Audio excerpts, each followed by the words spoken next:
Assalamualaikum warahmatullahi wabarakatuh. Selamat datang di Pose Podcast Seru Loka Rehabilitasi BNN Deli Serdang. Alhamdulillah hari ini kita kedatangan tokoh masyarakat, tokoh Medan, pemuda yang seru. Beliau adalah Tengku Rinel, lahir Medan 7 April 1967. Selamat datang Pak Ketua kami. Ya, selamat datang Pak Rinel. Ya, terima kasih. Loka Rehabilitasi Deli Serdang. Gimana kabar hari ini, Pak Rinel? Lumayan baik. Tadi sebenarnya dari kantor, ya kebetulan lagi tidak ada kerjaan, dapat undangan kemari. Ya, Alhamdulillah nih. Syukurlah. Loka ini bisa datang ini, sosok Tengku Rinel ini luar biasa. Jadwal padat sekali. Kalau dibilang kantor itu penjabat nyawa ya. SDM. Gimana? Terus satu lagi, beliau juga kemarin berulang tahun ya. Oh iya. Selamat ulang tahun, sehat selalu. Terima kasih, panjang umur buat Tengku Rinel kami, ketua kami. Beliau juga ketua HDCI Medan. Ya. Untuk ketua HDCI Medan itu udah tahun berapa ya? Saya udah yang kedua periode ini menjadi kedua HDCI Medan. Kalau sumutnya itu ketua HDCI-nya adalah Wagub kita, Pak Wagub, Haji Musa Rajeksa. Panggilannya Bro Ijek. Panggilan Pak Wagub. Ya. Sudah 2 tahun, 2 periode ya. 2 periode ya. Selama 2 periode belum ada yang mau mencalonkan ya. Ke Sumut ya gitu. Nggak berani karena ketua kita Pak Wagub gitu ya. Dan beliau juga sosok otomotif yang luar biasa sebenarnya. Iya. Yang sulit juga untuk menggantikan posisi beliau karena beliau punya rekor yang bagus. Kegiatan sehari-hari apa Pak? Untuk sementara ini kita masih kegiatan HDCI. HDCI itu adalah klub hobi. Klub hobi di mana di situ kita hanya untuk sifatnya sosial dalam bentuk arti kita banyak membantu keagamaan. Jadi kalau kita ada agama misalnya Nasrani yang mau Natalan, kita kasih bantuan. Kemudian juga dengan yang Muslim ini kan mendekati puasa. Jadi di situ kita akan mengadakan baksos, istilahnya ya baksos. Kebetulan di Sibolangit ada masjid yang letaknya berjauhan dari kota. Jadi masjid itu sangat prihatin lah setelah kita survei. Makanya ya arahnya ke sana kita ini nanti. Artinya membantu wilayah pembangunan di area ibadah ya? Iya. Begitu juga dengan kalau ada kegiatan yang Buddha, gitu, ya. Kayak kemarin kegiatan Imlek. Juga kita bantu, gitu kan. Ya, kemudian di mana teman-teman yang susah atau apalagi ya, kurang mampu ya, yang tidak mampu atau ya ada semacam permintaan dari instansi yang lain yang memerlukan kita, misalnya dari kepolisian, misalnya untuk touring, untuk apa, ya kita ikut membantu di situ ya, gitu. Support dalam aktivitas kegiatan itu ya. Nah, ini berhubungan dengan motor besar juga nih, Bang.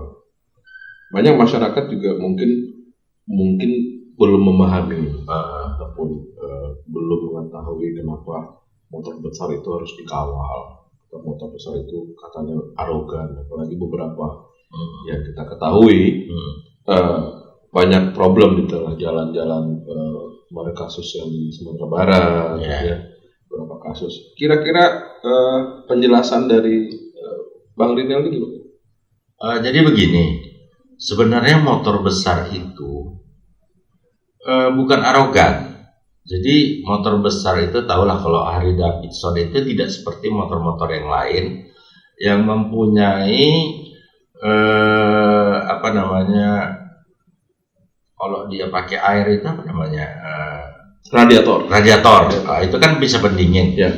Kalau Harley ini tidak. Jadi kalau dia begitu macet, dia akan panas. Jadi kita nggak tahan paha kita ini akibat dari mesinnya itu panas. Bahkan bisa kalau kita ngantri itu overhead, bisa berhenti mati sendiri gitu.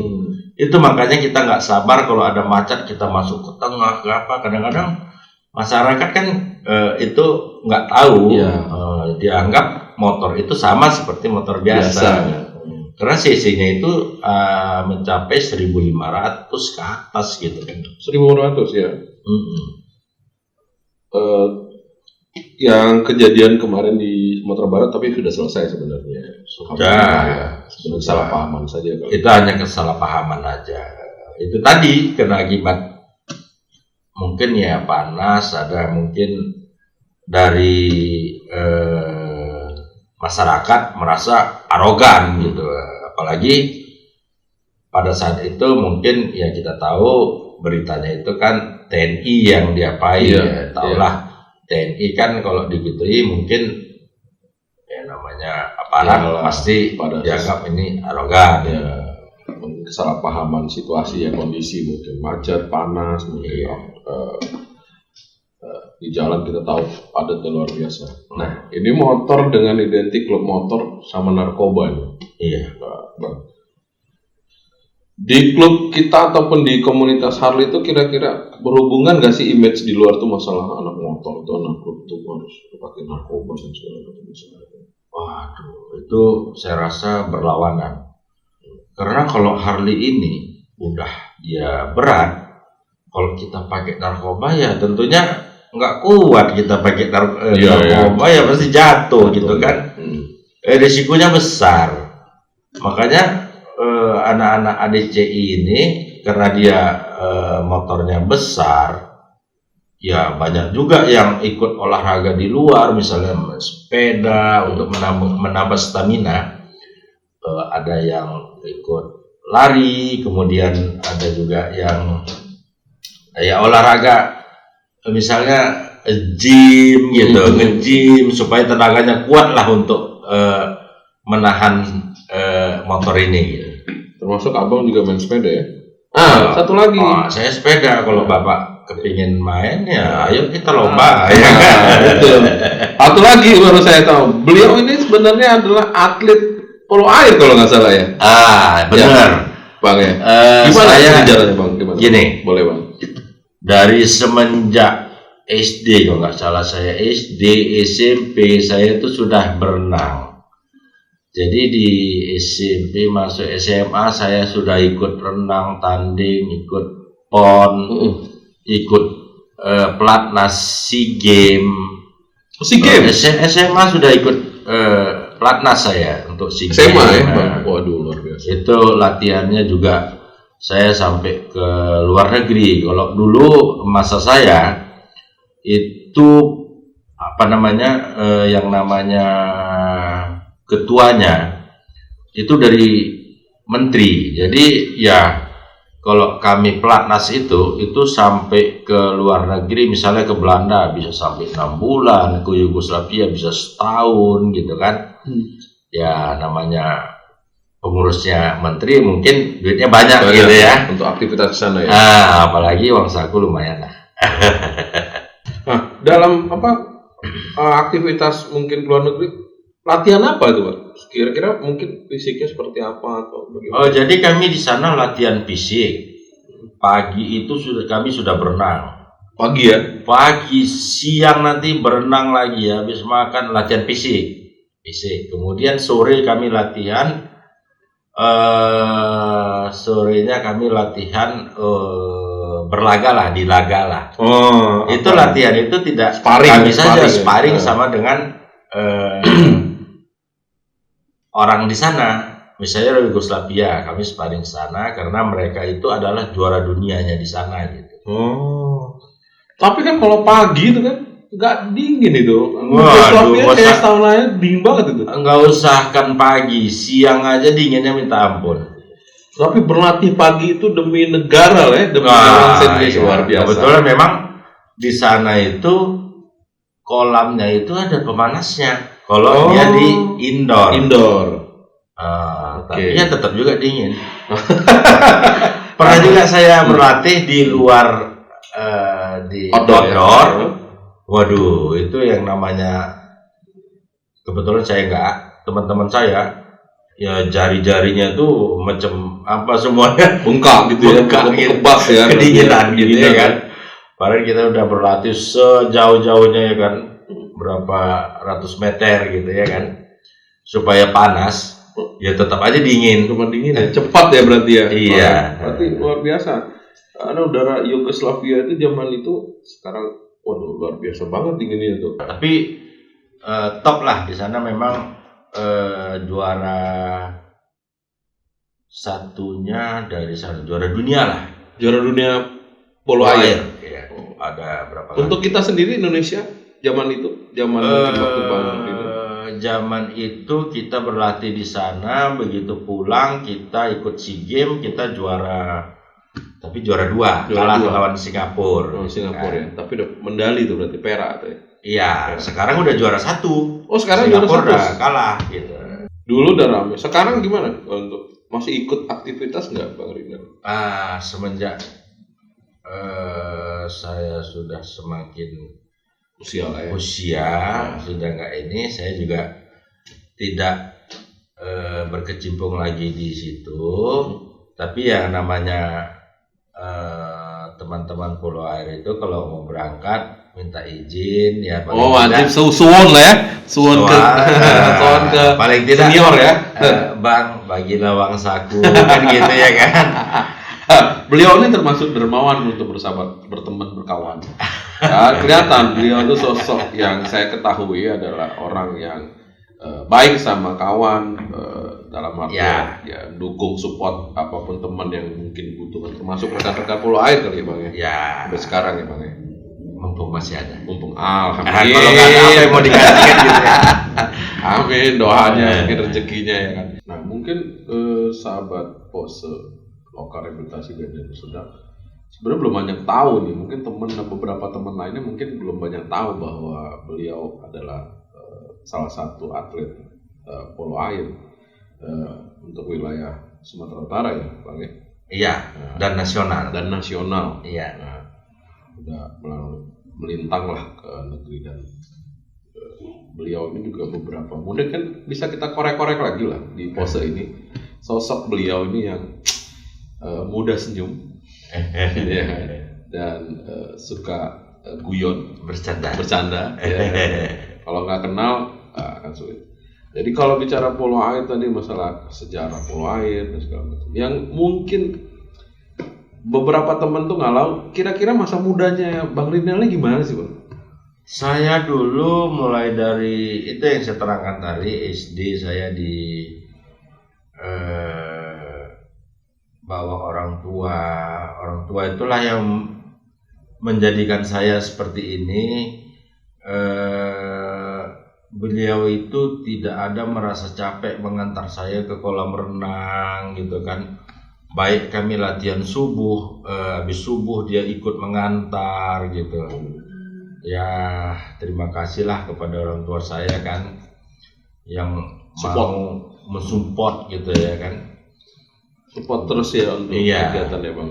Memang harus dibarengi, itulah orang tua harus ikut campur baru bisa kita itu jadi gitu. Memang orang tua berperan ya Bang dalam melaksanakan itu. Iya. Kira-kira Bang, Abang nakal nggak dulu Bang ke sekolah? Yang namanya remaja ya Bang ya. Pasti adalah. Ada ya. Nakal-nakal dikit. Nakal-nakal remaja lah ya. Bukan bandel sama nakal sama ya? Hampir sama Bang. Beda-beda. Jahat baru beda. Jahat berarti dia kriminal. Iya.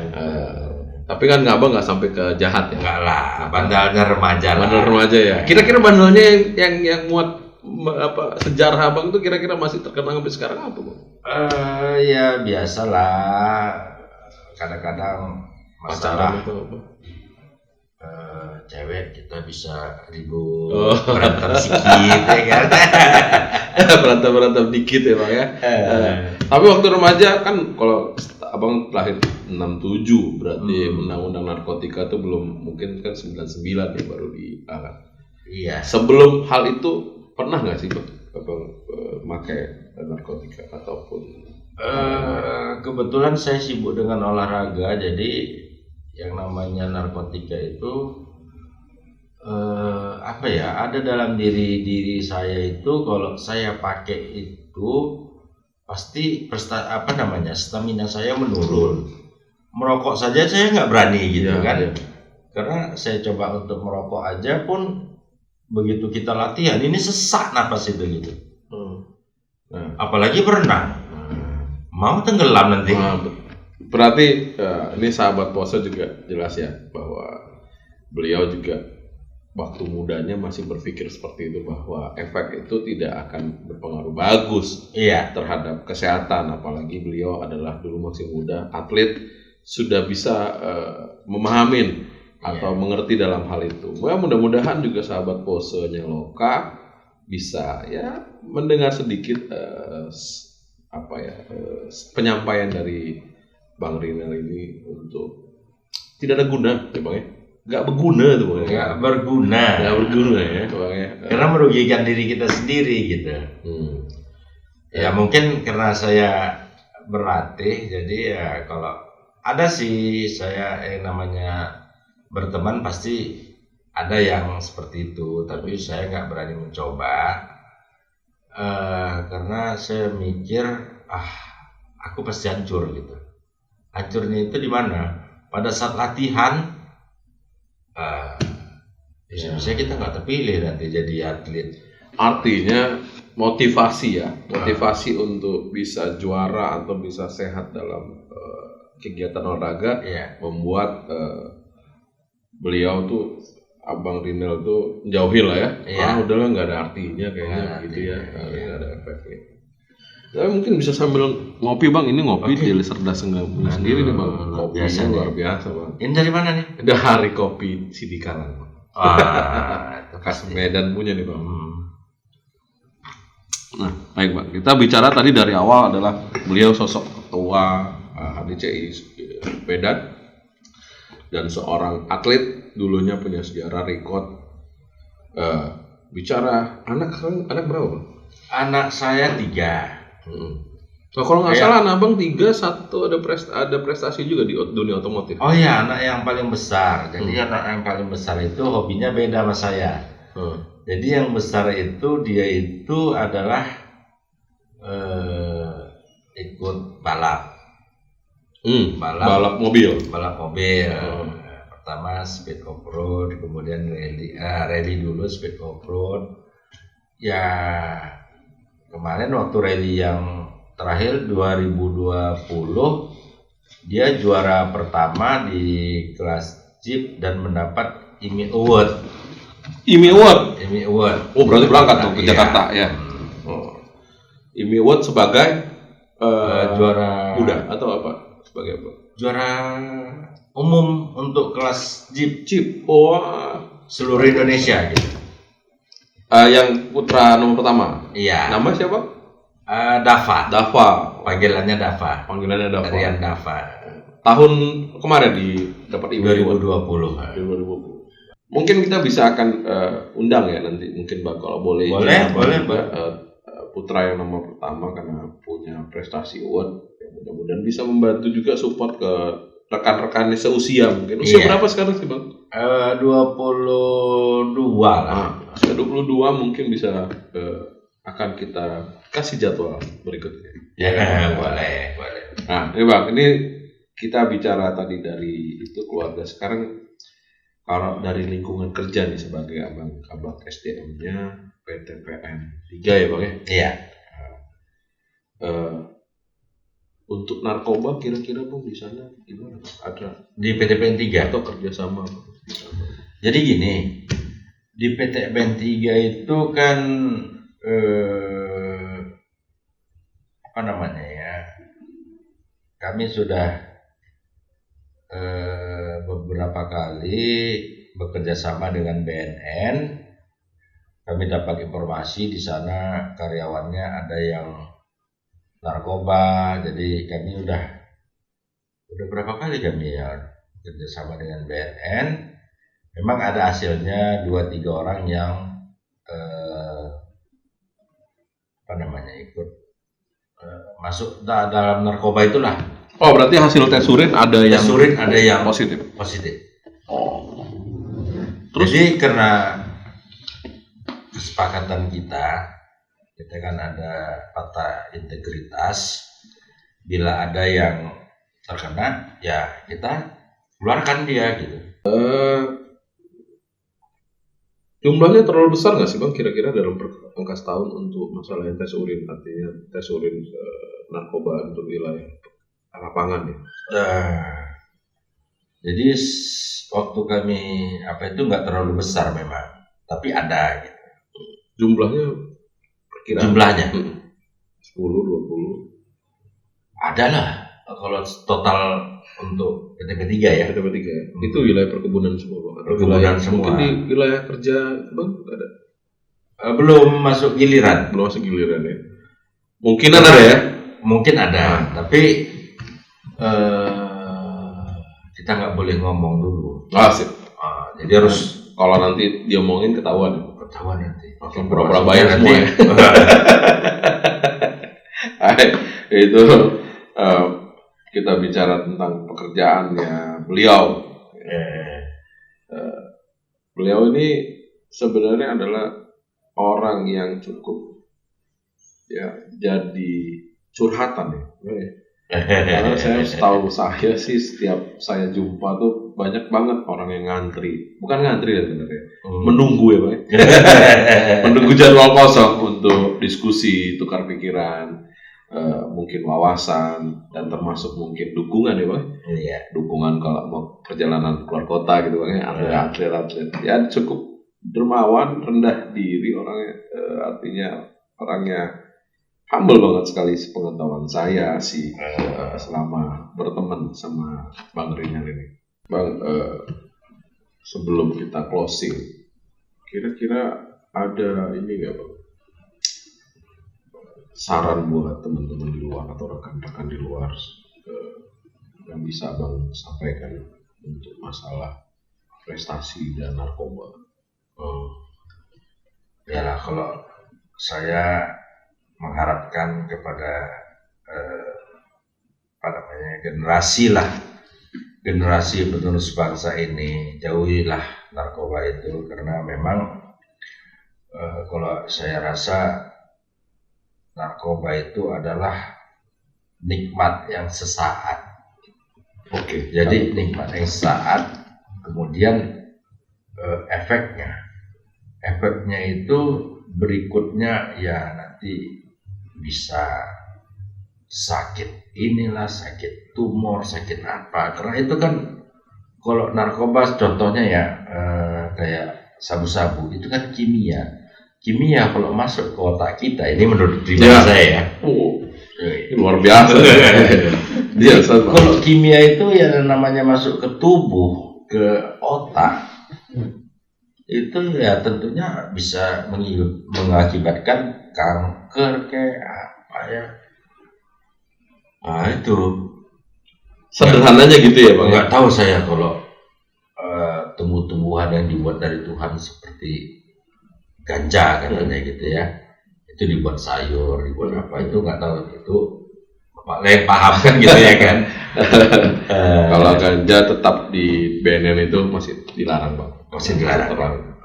Masih dalam aturan BNN itu ganja Indonesia itu ganja yang masih cukup berbahaya. Masih gitu Bang. Tapi kenapa ya di Amerika itu saya lihat malah apa itu berita bohong apa nggak tahu ya, malah ditanam untuk pengobatan gitu. itu topiknya luar biasa, Bang. Kalau ganja di luar negeri itu mereka biasanya di rumah. Ada yang ngontrol dan mengawasi bisnis. Tapi kandungannya itu beda-beda, Bang. Kandungan di ganja di Indonesia ataupun di Medan itu kandungannya berbeda dengan ganja yang di luar negeri. Jadi untuk saat ini kita masih concern untuk bahwa itu masih dilarang. Tapi kita nggak tahu perkembangan, tapi yang jelas BNN itu masih komitmen untuk saat ini adalah ganja itu masih dilarang. Mungkin nanti kita segmen berikutnya kita bahas kupas kenapa ganja Indonesia itu berbeda atau ganja Indonesia itu dilarang. Ya, apalagi sekarang Mike Tyson sekarang sudah buka luar negeri. Itu yang saya. Tapi luar negeri itu salah satunya adalah legalitas yang berbeda dengan Indonesia. Jadi akan story panjang untuk bicara. Tapi nanti akan kita bahas tersendiri di segmen posenya Loka tentang kenapa ganja di Indonesia itu dilarang. Mungkin segmen berikutnya kita bahas lagi. Baik, terima kasih Bang Rinel, ketua kami, ketua HDCI Medan Sumatera Utara yang mana bisa hadir meluangkan waktunya yang kemarin saya kejar-kejar terus waktu untuk beliau hadir di kantor kami ini. Tapi sekali lagi saya mengucapkan terima kasih banyak buat Bang Rinel. Sehat selalu. Alhamdulillah. Mudah-mudahan murah rezeki, panjang umur dan bisa hadir dan membantu support Loka mungkin dalam dana CSR-nya PT PN 3, Bang. Wah, mesti Bang asal Abang kasih proposal. Kita tutup. Itu. Baik, terima kasih dari saya Heru Erlambang, Kepala Loka Rehabilitasi BNN Deli Serdang. Jangan lupa like, subscribe, dan share pose podcast seru Loka Rehabilitasi BNN Deli Serdang. Terima kasih Bang. Oke, terima kasih Pak Heru.